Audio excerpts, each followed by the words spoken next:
If you are thinking that dispatch and recruiting in your trucking company are the biggest pitfall why drivers leave, dispatcher don't make enough money, or your company is just not profitable enough, you are making a big mistake. Let me show you second biggest expense that a lot of companies less than 100 trucks neglect, that will help you save the driver, get your safety score better, and what can you do to fix it.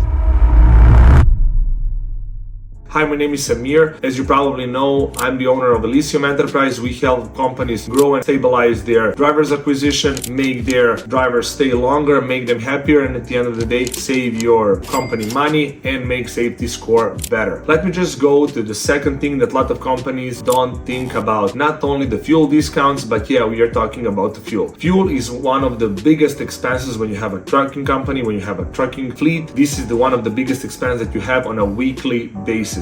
But a lot of trucking companies are only searching how much rebate they will get, how much fuel they are spending, and maybe sometimes where the drivers are spending that fuel. But they usually neglect the most important thing about fuel consumption, especially if you have trucks that they are newer than 2021. They are neglecting the MPG, so mile per gallon spent, but not only as a fuel efficiency program, but also to see the character of the driver and DNA, how they are performing on the road. The national average standard for drivers driving a semi-truck is 7.5 miles per gallon. What we are need from a company is to be 7.8 if your trucking company have less than 400 drivers. What this means? This means that if your driver is driving 7.5 miles per gallon or lower, that means that something is wrong with the truck, or most likely something is wrong with the habits the driver have that will definitely hurt you in a long term. Just imagine some trucking owner have a fleet of 70 trucks and average consumption of fuel is lower than 7 mpg. First of all, we'll go through the numbers and how much money you are losing and how much money are you basically wasting on the fuel, and then after that we'll go in behavior of drivers that spend less than 7.5 miles per gallon. First thing that we need to say after we look at this screen is basically that the driving 7.8 miles per gallon instead of 6.8 miles per gallon saves $230 in fuel cost over 3,500 miles. That's an average at fuel price and $3.50 per gallon weekly. So that means that every week $1,000 is going out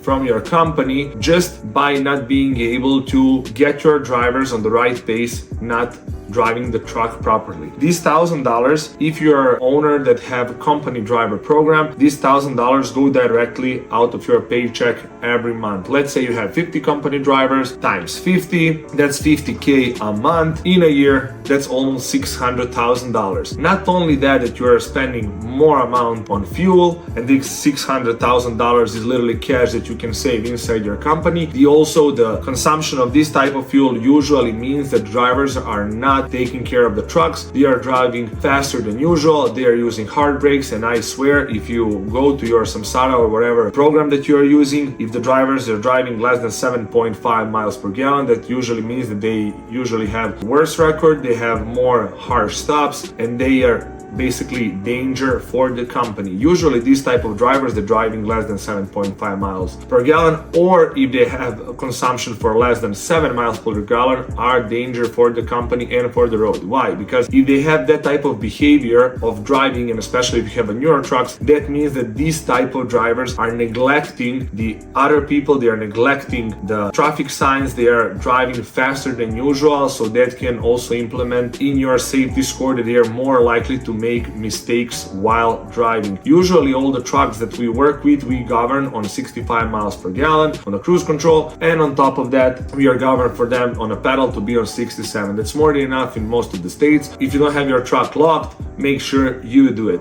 Second thing, of course, everybody will say, okay Samir, but I have owner operators, I cannot say them where to put their fuel and how to drive. But actually you can. By implementing driver fuel program, you can basically help them save money, because these $230 a week that they are losing by driving fast their truck and by not being able to save that fuel, they will have every week $230 check that can sometimes be crucial for them to stay or to leave from your company. So every week when they have that type of difference in their check, you can also know that they will not make $2,000, they will make $1,700 time many times. They will blame you, and you will blame dispatch, and this which will blame recruiting, but the problem is actually inside of the company. So from most of the softwares that you use for navigation, even some ELDs have this type of system. First of all, you need to see what drivers are doing good. So what drivers are more than 7.8 miles per gallon, so you can basically tell them that they are doing a good job.